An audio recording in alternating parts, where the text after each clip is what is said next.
Welcome to the AI Chat Podcast. I'm your host, Jaden Schaefer. Today on the podcast, we are joined by Paula Phelan, an accomplished entrepreneur and visionary leader with over 3 decades of experience in technology and public relations. Paula is the CEO of Intelligent Relations, a company at the forefront of using AI to tackle the pressing issues of reputation management and misinformation. With expertise in disruptive technologies like cybersecurity, quantum computing, 5G, AI, and machine learning, she has been a prominent figure in Silicon Valley for years. So we are going to be diving in. Thank you so much for joining us on the show today, Paula. Oh, such a pleasure. It's great being here. Thank you. I would just want to kind of kick this off and kick it over to you to maybe talk a little bit about your background and maybe what got you interested in, coming into the tech space in general. What was kind of your journey there? Oh my. Well, that goes back a ways. So at the end of the day, I'm a software developer, started out in Unix and in the Wayback Machine. So I come at it as a technologist and worked as an engineer for many years. And basically, over time, worked with a lot of PR agencies. And when I say that, it's HP and a bunch of large companies as well as small startups. And my last startup went public. We were all happy and good. And my area of expertise is mostly in infrastructure type software solutions. So when I realized at one point, all the PR agencies I worked with really didn't understand technology or couldn't articulate it clearly enough to be able to come up with good positioning and messaging. So I started an agency specifically designed to address the needs of technology companies and did that successfully for 30 years. Life was good, brought tons of technology to the market. And at the end of the day, I couldn't help feel there's got to be a better way to do this. Have you ever wanted to start your own podcast? I record and publish podcasts on a platform called Spotify for Podcasters, and I absolutely love it. Essentially, you can upload from your phone or computer, and it distributes to every platform that plays podcasts. They support video podcasts, and you can make money on the platform with ads or even podcast subscriptions, something that has made my life so much easier as a podcaster. So if you're interested, I highly recommend you give it a try. You can download the Spotify for Podcast app, or go to spotify.com/podcasters to get started on your podcast today. And I like, are you familiar with the term TradFi? I love this. It's traditional finance. Okay. So now we have trad PR. So traditional PR is absolutely effective. It works. However, there's a lot of tedium involved, and there's a lot of, no matter how many processes you put in place, how much workflow you really manage, I always came up against, I wanted to be implementing machine language. I wanted to be doing things, again, my background is engineering. I thought, we can fix this. We can make this more efficient. And so when AI came into being, I went, this is the answer. This is where I want to go. And so I turned away from traditional PR and started working on an AI-based solution. And while I was doing that, I ran into a friend of mine who was already a couple of years ahead of me thinking the exact same thing. So that's how I was introduced to Intelligent Relations. And it's been really exciting. It is a perfect application of AI to a traditional something. It's like introducing computers to accounting, right? It's so obvious. It's like, it makes a lot of sense. We can really see improved productivity, and you still need to know how to do accounting. So same thing here. You still need to know how to do PR, but we can make it so much better, so much more efficient. That's amazing. And I think that's so cool, that you were able to, obviously you had this idea and you saw this incredible implication. You were able to find someone that had been working in this space and kind of jump in and start working on that. So I understand that at Intelligent Relations, you guys have been working on something called Preston. Would you mind telling everyone a little bit about what Preston is and how that's kind of making some big waves in the PR industry? Absolutely. Pleasure. And one of the things, since a lot of your audience is very focused on AI, so let me just say, when Preston is an AI PR platform. So a lot of the things that we traditionally would do in PR is embedded in the platform. So we're using OpenAI, a number of public and proprietary AI algorithms. That's sort of the core of our solution. From that, in that platform, one of the first things we started doing was media monitoring. So currently we have 40 million articles under in the platform that are part of our data lake that we can call on to be able to truly understand what people are writing about. We have a finger on the pulse of everything that's going on in terms of news, trends, all of that. We can see that. It's a three-pillar solution. So one is technology, and that's the AI in the platform. The other one is media.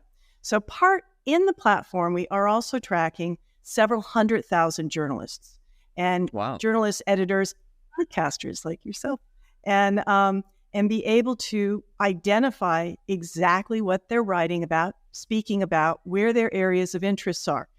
So at that point, once we have all this knowledge about their outlets and publications and such, and the knowledge of the individuals, media is our second pillar because the journalists are so important. For instance, you wouldn't want somebody reaching out to you talking about farming and agriculture. Not that farming and agriculture isn't important, but you want, and that traditionally is what happened. There was this concept of spray and praying. You would have PR people just reaching out to anybody, no matter what their beat was, what they cared about, et cetera. So the platform is actually able to marry that element. We have a client. This client is focusing on ultrasound, right? A handheld ultrasound solution. I can be able to take all that information from their website, all their information, put it into the platform, and then it can marry up the relationship between the client and the journalist who actually cares about ultrasounds and handheld devices and medical equipment and all of that. It's great. Until now, the only way to make that happen is somebody with years and years of experience who knew who writes about it, who knew what the issues were. So you would have to have a very sophisticated group of people who had one set of knowledge. Now you can give in a lot of individuals that knowledge and add to it and take it beyond just that one silo of information somebody might know. That's amazing. That touches on the third pillar, which is the you still need talented PR people, so that it at the end of the day, AI is a technology. You still need people to drive it, to focus it, to put it in the right direction. It doesn't just do it on its own. That's amazing. Something that I actually really love about this concept that you guys are working on, I feel like with AI, so often we hear like, for example, like I'm in marketing. That was kind of my focus of study for most of my professional life. And so often when I think of AI, I think like, oh, this AI is going to just write like 1 million articles on 1 million topics and just create like so much, like almost like more fluff in the world. What I love that you guys are doing is it's actually more focused, right? Because the previous model was you send an email out to as many journalists as you possibly can find and just hope that someone's going to be the right fit for you. But what you guys are actually doing is focusing this. You're cutting out a lot of that bloat. You're cutting out a lot of that unnecessary stuff. And by just doing very small, specific, precise outreach to journalists and connections, however you do that, you're really making the whole thing more effective. Journalists' lives are way easier. They're not having to go through 1 million emails that are irrelevant. You don't have to send 1 million emails that are relevant. Absolutely love it. Tell me a little bit about, because I know you are thinking about your own thing. You came and joined Intelligent Relations. I saw on your LinkedIn that you were an advisor for them for a bit. Tell me about some of your ideas that you had, kind of thought and brought to this place that you're really excited that are being implemented. This episode is brought to you by Shopify. Forget the frustration of picking commerce platforms when you switch your business to Shopify, the global commerce platform that supercharges your selling wherever you sell. With Shopify, you'll harness the same intuitive features, trusted apps, and powerful analytics used by the world's leading brands. Sign up today for your $1 per month trial period at shopify.com/tech, all lowercase. That's shopify.com/tech. I got to tell you, I get excited. Can it be every day? At least once a week by some real aha moment. It's like, oh my goodness, we can do this. I really believe the limitations of AI are only our own imagination, right? It can do so much. And at this point, prompt engineers are a real thing. And I regularly go to the people on the team and outside people to say, and what are you thinking about? And how are you doing? And each of us comes up with something new every week, which is exciting. It really is like early years in some of the technology. I would say one is to just really get a pulse on, and we have this, of those journalists who we've identified actually, it's not just key journalists. In each field, we're looking at key journalists, and we know what they've written about. When was the last time they wrote? Was it 2 hours ago? Was it 2 months ago? What was the focus of the piece? All that. So we can be knowledgeable before we reach out to the person and actually say to them, I saw that you just wrote about, the lovely podcast you just had of working with sound to improve people's lives and health and well-being. Oh, yeah. We could go out and find somebody who specifically is writing on that topic, that it's whether it's a mental health or an ability to improve in your job. We can identify that person very, very specifically and then reach back out to them and say, have you thought about expanding your original piece with these other elements? So that's something that I have never seen anywhere that is a real value add that you wouldn't be able to do unless you wouldn't, period. You wouldn't be able to do it. How many publications and podcasts can you listen to in the morning before you start doing your work? Right. That's incredible. Okay, so I have to ask you, because I've heard that Preston, am I correct in saying that it has AI-assisted pitch writing tools? Yes, it does. On there? What kind of data is that trained on? What does that look like? How does that work? Talk to us about that, because that sounds absolutely incredible. I, for one, right, like I said, I have a background in marketing. I have done a bunch of different PR things in the past, outreach to journalists and all sorts of things. And I just can't help but feel like what you guys are building here would have been so nice to have 5 years ago, but I'm happy you guys have created it today. Well, no, it's right. This really is very new.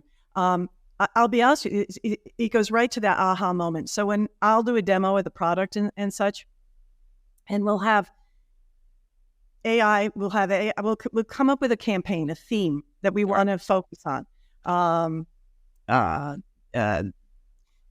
Some sort of sustainability, an ESG theme that we're working on, right? And at that point, it'll come up with a generic email pitch or outreach email that we would usually do. And then what we do is we identify it brings up a collection of media that cares about that topic, and we can read through each. And this is where we do stop and we read through. And it depends on what the topic is, but ESG is big. So let's say there's 50 editors, right? And I read through what they've been writing on and what they care about. And then from there, I pick 10 of them that may be appropriate, 5, whatever it's going to be. And then the platform will generate an email dedicated to each one of those people. And in the beginning, it'll say, I saw your article it's such and such a time on this topic, and I thought you'd be interested in.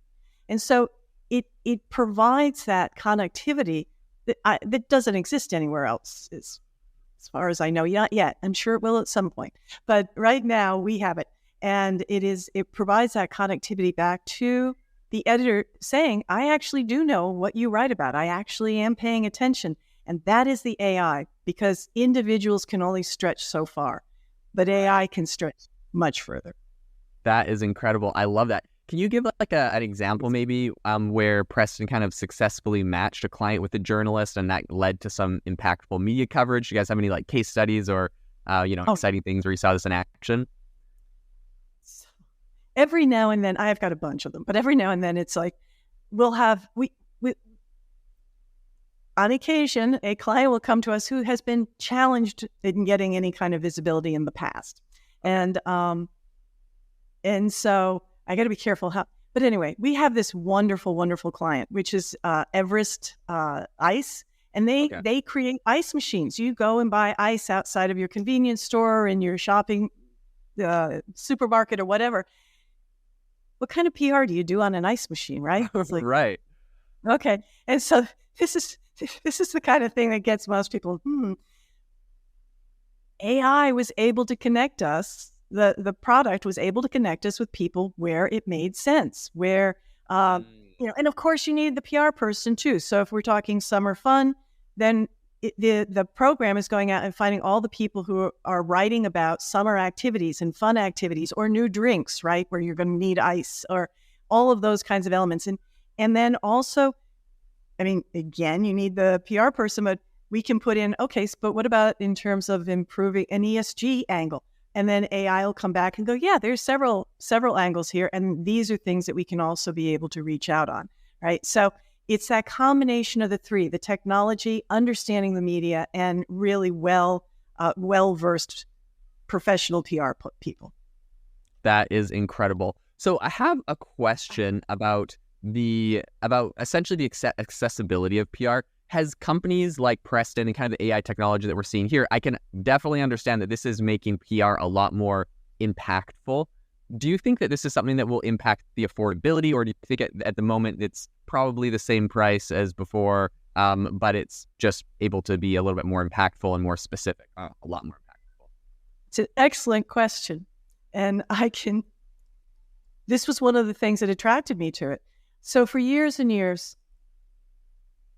I had a lot of friends who would be in startups and whatever, and they say, can't you help us? Can't you do PR? And I just couldn't do it because I couldn't afford it. There was no way I could get under $10,000 legitimately and still be able to pay my staff and have all the tool sets and such that I had. I just couldn't do it. TIAA is on a mission. Why? Because 54% of Black Americans don't have enough savings to retire. So in collaboration with big-name artists like Wyclef Jean, TIAA released Paper Right, new music inspiring a new financial future. With 100% of streaming sales going to a nonprofit that teaches students how to invest. Stream Paper Right now and help close the gap. Because of having this platform, we charge half of that, right? And we even have a starter package for real startups at $2,500 a month. And I could never touch that. I could never even get close to that in a trad PR solution, right? It really makes, and there's a reason to want basic coverage if you are a startup, because your VCs need to see it. If you're trying to raise money, your future funding, and just some awareness when a prospect of yours is looking for you and they Google you, you want something to come up. So there is a real reason why startups need some level of PR, but you can't afford $10K a month minimum. You just can't when you're a startup. So it really fits that piece of the market very nicely. So to answer your question, yes, indeed, it halves the price. That is absolutely incredible. I can, my wheels are already turning with all the people I know that are interested in getting PR that are going to be going over to Intelligent Relations. That's incredible. So I know that you guys have both managed and also a full service option. Can you talk about what types of companies generally opt for each, what the difference is there? Sure. And, we just touched on it. So the managed option is very basic. It's the basic platform, which is once a month we get together, we come up with several campaigns, we send those out, and we coordinate the PR activity, setting up the meetings, and also writing content, so for thought leadership and such. So that's part of managed. There's one piece of thought leadership, whether it's a press release or a bylined article. So what we're trying to do is get a couple pieces of coverage each month that are solid, that you'll be able to reuse with the sales teams will be able to go out and use, that you'll be able to use for education for your customers. But it's basically providing third-party validation that you exist. That's the 2,500 managed service version. The full service version is all the things you would usually expect from a PR agency. So, calls every couple of weeks, you're working on strategy all the time, you're doing awards, speaking opportunities, analysts, all of the other pieces that would go into that, so that you have much more of a day-to-day activity going on. So that's the difference. Okay. So I have a question, because this comes up a lot with AI specifically, is do you guys work with handling data privacy, security around your companies or customers' data? Is that ever an issue, right? Because I can only assume, for example, let's say you have Apple as a client and they want to do a bunch of PR for a new product they're coming out, but it's perhaps a confidential product, something like that. Is there a way that you guys manage data privacy and security in kind of these AI platforms? Absolutely. And anytime Apple wants to come by and be a client of mine again, I'd be happy for it. So Well, we have some listeners from Apple, so I'm sure they'll be giving you a call soon. It's imperative. You have to have that kind of security. You can't, if you're in the PR business, there is always going to be, there's always going to be material you don't want to get out into the wild before it's been approved, and or having to be able to maintain, SOC 2, SOC 2, all of those elements, right? You need to be able to acknowledge GDPR, all of the things that both privacy from a client perspective, but also privacy on our outreach. Security is very key. And in fact, a number of our existing clients are security clients. So we are very up to speed at any given moment of meeting the requirements of those clients, because they tend to care a lot about that stuff and just making sure it's all very specific. But we needed to right from the beginning. That was built in the security elements. That's incredible. Very, very key, like you mentioned. So I know that you jumped on to this project. You were an advisor at the beginning and it had been running for a little bit. Can you talk a little bit about, just based off of what you've seen, your time advising, and now, being in this full time, what have been some of the biggest challenges that intelligent relations had to overcome, right? Like perhaps with the software, maybe that was with the clients, but what has been the most difficult kind of aspects to get going with this company? So, for a while there, I was really talking about and it's an old phrase, but we're building the plane while we're flying it. So early on, we had this open to the world. Everybody had access to it and people were using it and all this. And that was great. But the challenge is we were making so many updates. Every 2 weeks, there was something cool and new being added. And that's great for us on the inside, managing it. But on the outside, if you're used to your button being over here, you want it there the next time you want one, as opposed to in the bottom left-hand side here. So the UI updates that were being made were just too significant to be able to just have it out to the mass group. So that was probably the biggest thing right out of the gate. But again, AI just takes my breath away of how much you can do, how quickly, and even the changes and updates I've seen to the platform in just a few months has been dramatic. That's amazing. Yeah, I'm sure to you, it seems like you've come so far. For a lot of people seeing where it's at today, it's incredible technology. Can you talk a little bit about the future roadmap for intelligent relations? Is there any, upcoming features or expansions that you're excited about that people can look out for? That's so every day there's something new. Seriously, it and the truth is a lot of it's being driven by our clients, right? Things they want to see. A lot of really sophisticated reporting. We have access to all the data, all this information. So now we got to turn them into pretty pictures. We've got some nice little pie charts and stuff, but thinking of Apple, elevating the visuals, right? Elevating, because right now we're just doing it all for ourselves for the most part. But how do you turn this into something that is pretty? It's not as pretty as it could be. How's that? I know that's not a value add for most people, but I think that's one of the things that I anticipate moving forward.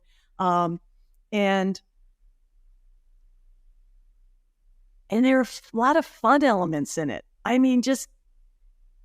They're just fun things. And I know we have this blog capability in it and social media content generator. Okay, and of course you could do that with ChatGPT, of course. But ours has some special sauce in it. And I haven't talked to the engineers where this special sauce came from, but I love the responses. It's much better than ChatGPT. And I'm not quite sure why, but those are fun things that are just there. And those are just the fun things. That's not the hard stuff that's coming along. So the things we focus on now is always expanding on the journalist database, expanding on the media monitoring we're doing, and just making everything much more efficient all the time. That is incredible. Very, very cool. And I think, some of that secret sauce really does just make makes a platform more exciting, more delightful, and really does have a lot of value add. Also, I think the UX is always a big deal. For myself, I love a beautiful platform, and I will forego a couple missed features if everything looks really nice sometimes. So, and maybe that's just me. But No. I have a PhD in psychology, and it's specifically around UX, so it matters a lot, that piece of it. Okay, I'm happy to find another fellow UX lover. So on the podcast, we have a lot of AI entrepreneurs, investors, and enthusiasts working in a lot of, Fortune 500 companies on AI. Is there any piece of advice you can give people, that are currently listening, that are probably working on AI systems and implementing AI? Is there any advice you can, I know that's such a general question, but you could give on, really building out quality AI features as you guys have done so well over Intelligent Relations? This may sound like not the answer you're looking for, but it comes to mind the moment you said it. Keep talking to other people doing AI. I have these calls every week with one or two people, and I think, I don't have that much new to talk to you about. Maybe we shouldn't do this call, right? Because everyone's trying to capture back their half hour or whatever. Right. And every time I get on the call with these people, I learn something, and they learn something from me. And it's like, AI is so new. We're all learning. Those of us who are, right? You heard that thing that now ChatGPT has dropped 40%. Well, yeah, but the 60% of us who are using it are jazzed, and we all are learning something different. I am just shocked at that. It's like, I'm working with a friend right now. We're building a mobile app, and we both are doing. We both went at it the same way with the same criteria and came up with completely different solutions. And that's AI. So talking to other people, that's the answer. Yeah, that's amazing. I love that. No, that is really great advice. I will say, so for anyone, thank you so much, Paula, for coming on the show today. For anyone that is interested in trying out Preston or perhaps contacting you, what is the best way for them to do that? IntelligentRelations.com. I'm Paula at IntelligentRelations.com. You can sign up, get going right away. So that's the place to go. Amazing. And I'll leave a link to that URL in the description of the show notes for anyone listening. You can go find it there. But again, Paula, thank you so much for coming on the show today. To the listeners, thanks so much for tuning in to the AI Chat podcast. And I hope that you have an amazing rest of your day.